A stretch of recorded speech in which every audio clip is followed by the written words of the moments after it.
Hello, si Romeo ako. I-share ko sa inyo yung pag-swimming, mga ka-swimmer. Unang-una, kailangan gagamit kayo ng mga goggles. Kung mahabang buhok mo, gagamit ka ng swimming cap.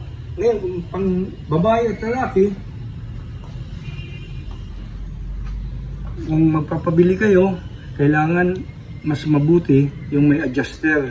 Ganito, may adjuster na goggle. Kasi baka hindi mag-fit. Sayang ang pera. Ngayon, kung nasa mall naman kayo, bibili kayo personal, pwede na mga ganito, yung walang adjuster dito. Walang adjuster. Katulad nito, walang adjuster. Yung isa dito, bumapasok ang tubig pag ginagamit ko, yung isa hindi. Kaya nasayang yung isa. Kasi walang adjuster dito sa tulay ng ating noo. Ang noo ba yun?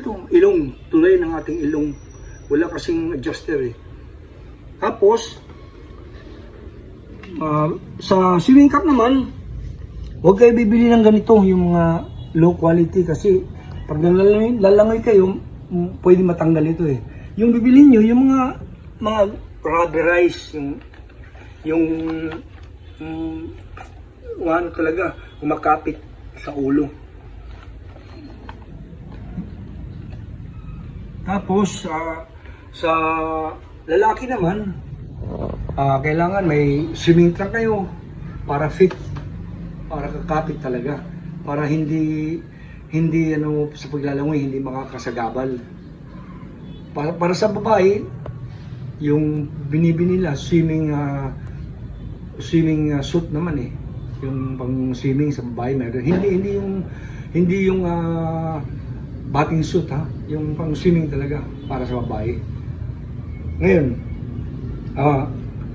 kailangan natin ito kasi hindi na ito pang minutos lang, pang matagalan sa pag-iinsayo.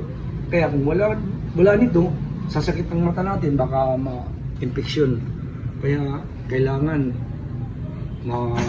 mayroon kayo nito. Okay? Umpisa na natin. Ang pag-swimming, ang umpisa, ibibigay ko sa inyo ang bubbles muna. Bubbles, tawag nila. Yung paghihinga sa paglalangoy. Exhale, lalabas, di ba? Mula dito sa ilong. Lalabas na yan. So, kung example, bago yung ilong mo pupunta sa tubig, mag-exhale ka na. Siguro mga 2 inches bago exhale ka. Tapos, aakyat ka, tataas ka yung ulo mo. Pag nasa taas na, bibig mo naman ang mag-i-inhale. Kung example, ulo, ilong. Hindi kailangan close ang mouth, hindi kailangan. Kasi hindi ka masasanay lalo na kung maglalangoy na. Kasi itong bubbles ang tawag nila, ang pinaka-importante bago tayo pumunta sa pag-swimming na. Kasi magagamit ito palagi. Kahit anong stroke, magagamit ito. So, tandaan nyo, ang unang practice nyo, exhale sa ilong pag nasa tubig. Pag nasa taas na, hindi ka gaganyan yung ulo, ganun lang. Example dito, tubig ito, no? Sa babaw ng tubig, ganito, no?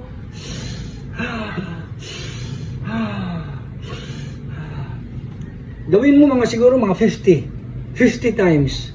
Tapos, slow yung una. Dahan-dahan lang, dahan-dahan. Tapos yung pangalawa, mabilis.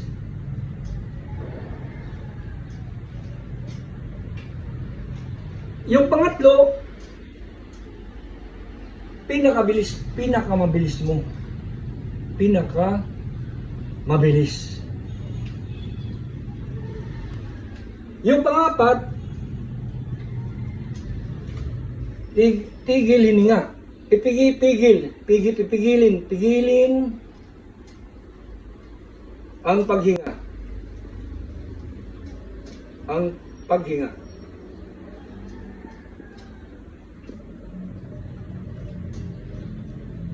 Yan. Pangapat yan, pigilin ang paghinga.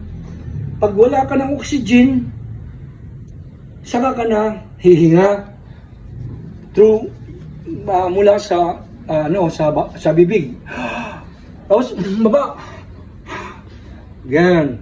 Pagsasanay yan. O unahin mo muna, kailangan masanay ka muna dito. Tapos pag nasanay ka na sa dahan-dahan, parang namamasyal ka na.